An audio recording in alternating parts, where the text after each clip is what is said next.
The feasting hare. Sound of gentle night insects, a distant dog bark, soft breathing. Then, a sudden choked squeal of a pig, distorted and terrified. The heat in our small home was a physical presence, a wet blanket pressing down on my skin, on my wife Soria's sleeping form, on the very air we breathed. In our village, nestled in the countryside outside Kampong Chnang, the night was never truly silent. The chorus of geckos and 1,000 unseen insects was the lullaby of my entire life. But this was wrong. It sliced through the familiar hum of the night, sharp and full of a pain that made the hairs on my arms stand on end. It came from below our house. Like most homes in the village, ours stood on thick wooden stilts, a protection against the flooding rains and a shady place for the animals to rest. Beneath us was our most prized possession, our pregnant sow, a creature usually so placid and heavy with her coming litter that her loudest noises were contented grunts. The sound she was making now was a gurgling, strangled scream of pure terror. It stopped as quickly as it started, cut off mid-shriek, leaving a ringing, awful silence in its wake. My heart hammered against my ribs. A python, maybe? Or a wild dog that had grown too bold. I slid silently from my sleeping mat, my bare feet finding the cool, woven bamboo of the floor.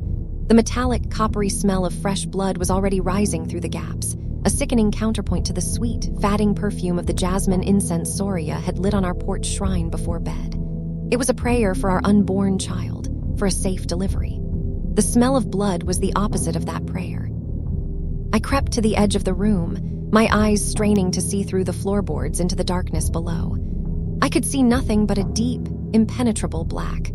The only light was the sliver of a waning moon, casting long, skeletal shadows from the banana trees that grew thick around our home. Then another sound, a low, wet gurgling, a sound of feeding. It made my stomach clench. My gaze was drawn to the open window. The air was dead calm, not a single leaf stirring in the oppressive humidity, but the broad, green leaves of the banana grove were thrashing. They whipped back and forth as if caught in a violent, localized storm, slapping against each other with wet, fleshy sounds. I scanned the grove, searching for the cause, for an animal or a person, but there was nothing. Only a faint, bobbing light, a pale, phosphorescent glow that weaved between the thick stalks like a malevolent firefly. It pulsed with a sickly green-white energy, moving with an unnatural smoothness. My mind, rooted in the practical world of a farmer, tried to find an explanation. Swamp gas, a lantern from a neighbor, but no lantern moves like that, bobbing and weaving without a hand to hold it, and swamp gas doesn't hunt. A floorboard creaked softly behind me. I turned, my breath catching in my throat. Soria was still asleep on her mat, her hand resting protectively over her swollen belly. The moonlight from the window cut a path across the floor, illuminating the dust motes dancing in the still air. And then I saw it. From a thin crack between two bamboo slats, near the edge of Soria's mat, a single strand of hair was emerging. It was black, glistening as if wet and impossibly long. It didn't fall to the floor, it rose, slithering up into the room like a searching tentacle, a living, sentient thing. It moved with a slow, deliberate purpose, swaying gently in the air, its tip seeming to taste the scent of my sleeping, pregnant wife. It was the only thing in the entire world that seemed to move. My body was frozen, locked in a kind of primal fear I had only ever heard about in the stories told by the old ones, the Yi and Ta of the village. Stories you listen to with a smile, never truly believing. Until a single strand of hair, born of the blood and the dark below, reaches for your family. The moment stretched into an eternity. My mind was screaming, but my body refused to obey. Move, shout, wake her. But I was a statue, my eyes fixed on that obscene, searching tendril. It elongated, more of it feeding up through the floor, a serpent of pure darkness. It coiled in the air, a few feet from Soria's face, and for a terrifying second I thought it was sniffing, sampling the air around her, drawn to the life blooming within her. Then a dog barked somewhere down the village path, a sharp, angry sound. The hare recoiled as if struck. It whipped back with blinding speed, vanishing into the floor so fast it was like a trick of the light. The thrashing in the banana grove stopped. The pale, glowing light was gone. The only sounds left were the familiar night insects and the frantic, desperate pounding of my own heart. I didn't sleep for the rest of that night. I sat with my back against the wall, a heavy wood-cutting axe clutched in my hands, my eyes scanning every shadow, every crack in the floor, until the first gray light of dawn broke the horizon. When the sun was fully up, painting the sky in hues of orange and pink, I forced myself to go down the ladder. The air below the house was thick with the stench of death. The sow was lying on her side in the packed dirt. Her belly, once round and full of life, had been torn open. Not ripped by claws or teeth, but hollowed out as if something had meticulously, disgustingly scooped out the contents. The unborn piglets were gone, all of them. And there was surprisingly little blood on the ground, almost as if it had been drunk. My neighbors came when they heard my shocked cries. The village chief, a stern but fair man named Ta Ben, examined the scene. He prodded the carcass with a stick, his face a grim mask. "A big cat, maybe," one of the younger men suggested, though his voice lacked conviction. "A cat doesn't do this," Ta Ben said, his voice low. "It doesn't eat like this. This is unclean." He looked around, his eyes lingering on the banana grove, then on the walls of my house. He didn't look at me, but I felt his gaze. The old women of the village gathered, whispering amongst themselves, their dark eyes full of a knowing fear. They threw worried glances at Soria, who had come down to see the commotion, her face pale, her hand never leaving her stomach. Yi Esray, the oldest woman in the village, whose skin was a roadmap of wrinkles and whose eyes seemed to see things the rest of us couldn't, caught my eye. She made a small, almost imperceptible gesture, a flick of her fingers to ward off evil. We buried the sow deep in the fields that day. As we worked, shoveling the heavy, damp earth, I couldn't shake the image of that single, questing strand of hair. I told no one. How could I? How could I explain that I saw a strand of hair move on its own? They would think the shock of losing the animal had made me mad. Even Soria, I couldn't tell her. The fear it would put in her heart. For our child, I couldn't bear it.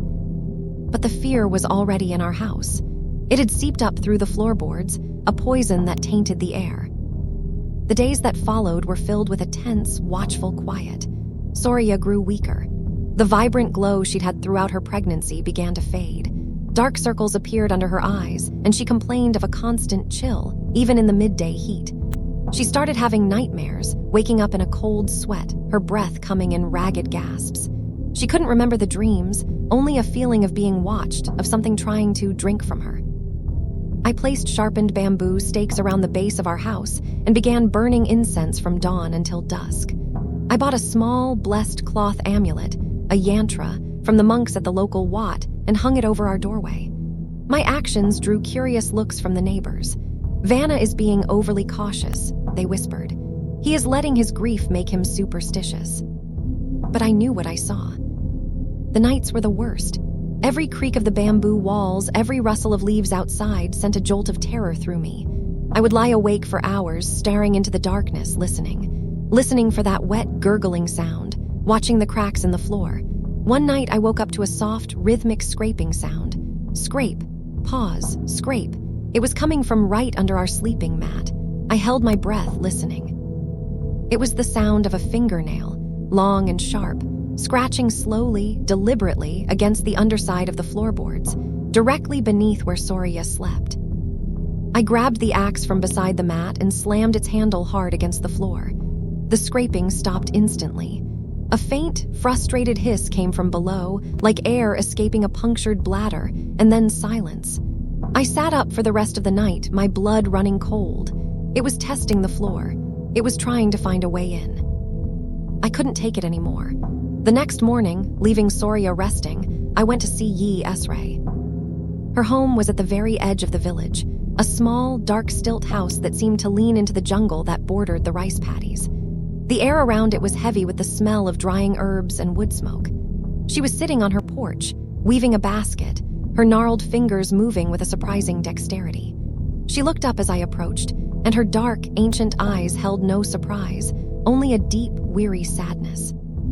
"You have come," she said. It wasn't a question. I sat on the steps, the wood worn smooth by time. I didn't know where to begin, so I just told her everything. The sow, the thrashing leaves, the phosphorescent glow, the scraping, and finally, my voice barely a whisper, I told her about the hair. She stopped weaving, her hands falling still in her lap. She stared out at the jungle for a long time before she spoke. "You have drawn the eye of an app," she said, her voice raspy, like dry leaves skittering across the ground. The name hit me with the force of a physical blow. The app, a ghost, a spirit from the darkest corners of Khmer folklore, a sorceress who had used powerful magic to separate her head from her body. By day, she was a normal woman living amongst her neighbors. But at night, her head would detach, floating through the darkness with its heart and entrails dangling beneath it, glowing with a ghostly light. It would seek out filth, carrion, and the blood of pregnant women and newborn bobbies. "They are drawn to the scent of life, of birth," Yi Esray continued, her eyes fixed on me. "They feed on it to sustain their unnatural existence. The sow's litter was an appetizer. What it truly wants is the child in your wife's womb." A cold dread, far deeper than anything I had felt before, settled in my bones.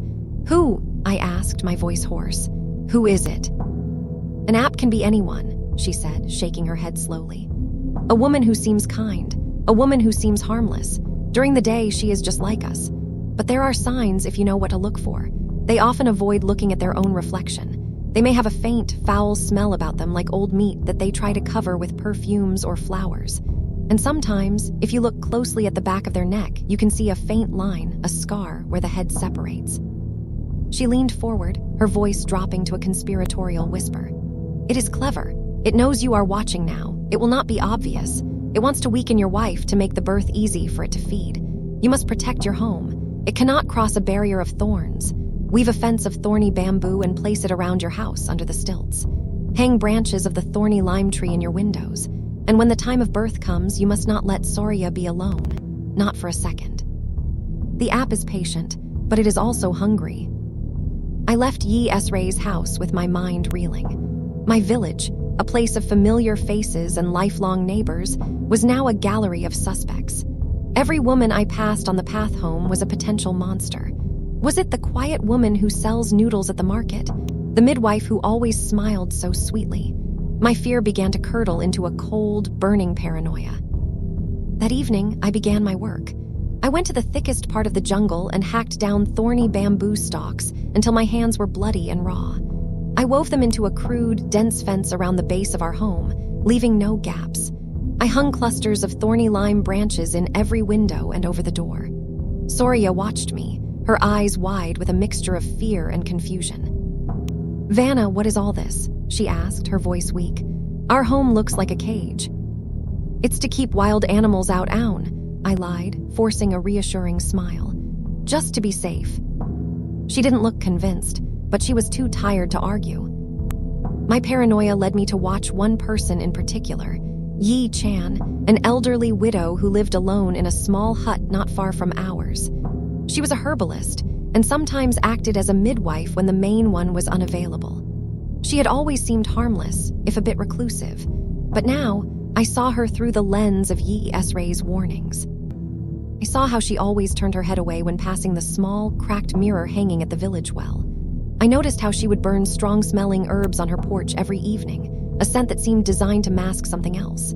One afternoon, I walked past her hut as she was bending over to tend to her garden. For a split second, the collar of her blouse shifted, and I saw it. A thin, pale, circular line on the back of her neck. It could have been a wrinkle. It could have been a trick of the light. But in my terrified mind, it was a damning confirmation. The nights grew worse. Now that the area beneath the house was protected by thorns, the attacks became more direct. We would hear scratching on the wooden walls, a frantic, desperate sound, as if a large animal was trying to climb the stilts. We'd hear a soft, wet thud against the shutters, followed by the sound of something slick and heavy sliding down. And the hair, it found new ways in. One night, a long, black strand slithered through a tiny hole in the thatched roof, dangling down over our sleeping mats like a hangman's noose before I spotted it and drove it back with the smoke from a blessed candle. Another time, I found one coiled on the porch in the morning, lying next to the water jug, as if it had been waiting patiently all night. It was a siege. We were prisoners in our own home, surrounded by a patient, relentless predator. Soria was getting closer to her time. She was pale and wraith-like, a shadow of her former self. I knew, with a certainty that chilled me to my soul, that the birth would be the final battle. The app was just waiting. Then the storm came. It rolled in from the west one evening, a mass of bruised purple clouds that swallowed the setting sun. The wind began to howl, whipping the palm trees into a frenzy. Rain began to fall, not in drops, but in solid, driving sheets that hammered against our roof and walls. The world outside was reduced to a roaring chaos of wind and water. And inside, Soria cried out. Her water had broken. The baby was coming. It was the moment the creature had been waiting for. The storm was the perfect cover. No one would hear us scream. No one could come to help. The village was locked down, every family huddled in their own homes against the fury of the monsoon. "Bong, it's time," Soria gasped, her knuckles white as she gripped my arm. Panic, cold and sharp, seized me, but I pushed it down. I had to be strong for her, for our child. I made her as comfortable as possible on a clean mat in the center of the room, as far from the walls and floor cracks as I could get. I lit every candle we owned, pushing back the shadows, praying the blessed light would offer some protection. The storm raged, and with it the sounds began. A loud crash came from the side of the house, as if something heavy had been thrown against it. Then a scraping, louder and more insistent than ever before, moving up the stilts. The wind shrieked, but through it, I could hear another sound. A high-pitched, guttural giggling, a sound of pure, malevolent glee that seemed to come from all directions at once. Soria screamed, a sound of pain from the labor mixed with pure terror. "What is that sound?" "It's just the wind, down, just the wind," I lied, my voice shaking. The bobbing, phosphorescent light appeared at the window, its sickly glow illuminating the sheets of rain. It wasn't just a glow, it had a shape. A human head, its face contorted in a horrifying, hungry grin. Below it, a tangle of blue and red organs pulsed and dripped, swaying in the wind. Yi Chan's face. But it was not Yi Chan. It was a demon wearing her skin. Its eyes, burning with a cold, dead light, locked onto Soria. It opened its mouth, and a long, black, forked tongue flicked out, tasting the air. Then it slammed itself against the window shutters. The wood groaned under the impact. Bang, bang, bang. It threw itself against our home again and again, testing for any weakness. Soria's contractions were coming faster now, her cries lost in the symphony of the storm and the monster outside. Then I saw it. Dozens, hundreds of impossibly long, black hairs were forcing their way through the weave of the walls, through the thatch of the roof, through every conceivable crack and hole. They poured into the room like a flood of black ink, writhing and twisting, all of them reaching, stretching, converging on the spot where Soria lay. I grabbed the axe. I was screaming now, a wordless roar of fury and terror. I swung the axe, hacking at the questing tendrils of hair. They fell away, severed, only to dissolve into a foul-smelling smoke the moment they hit the floor. But for every one I cut, 3 more seemed to take its place. They were everywhere, a living, grasping net of blackness. One slithered past my guard and wrapped around my ankle. It was shockingly strong and cold as the grave. It pulled, trying to drag me down. I chopped at it, severing it, the phantom pain of its touch burning my skin. "Vanna!" Soria shrieked. The baby was coming. I could see the head crowning. The app outside let out a triumphant, piercing screech. The assault intensified. The entire house shook. The hair writhed faster, a frenzy of hunger. It was now or never. I remembered the last piece of Yi S-Ray's advice. "An app is a creature of filth and darkness," she had said. "But it is still tied to its human form. It fears exposure. It fears the sacred." I abandoned the axe and scrambled for the small pouch of sacred white clay I'd gotten from the Wat. I ran to Soria's side, ignoring the hair that whipped at my face and arms. With the baby's final push, our child entered the world, wailing a thin, fragile cry that was almost drowned out by the storm. A girl. Ignoring the blood, ignoring everything else, I dipped my fingers in the clay and drew a sacred symbol on my daughter's forehead. At the exact moment my fingers touched her skin, the creature outside let out a sound I will never forget. It was a shriek of pure, unadulterated agony, as if it had been burned by a white-hot iron. The house fell silent. The writhing hairs all went limp at once, and then in a collective hiss they retracted, pulling back through the walls and roof until they were gone. The pounding stopped. The giggling ceased. I looked out the window. The pale, glowing light was gone. The only sounds left were the rain, Soria's exhausted sobs, and the beautiful, fragile cry of my newborn daughter. The storm broke before dawn. The sun rose on a world washed clean. Exhausted beyond measure, we held our daughter, a tiny, perfect miracle born in the heart of a nightmare. Later that morning, news traveled through the village. Yi Chan had been found dead in her hut.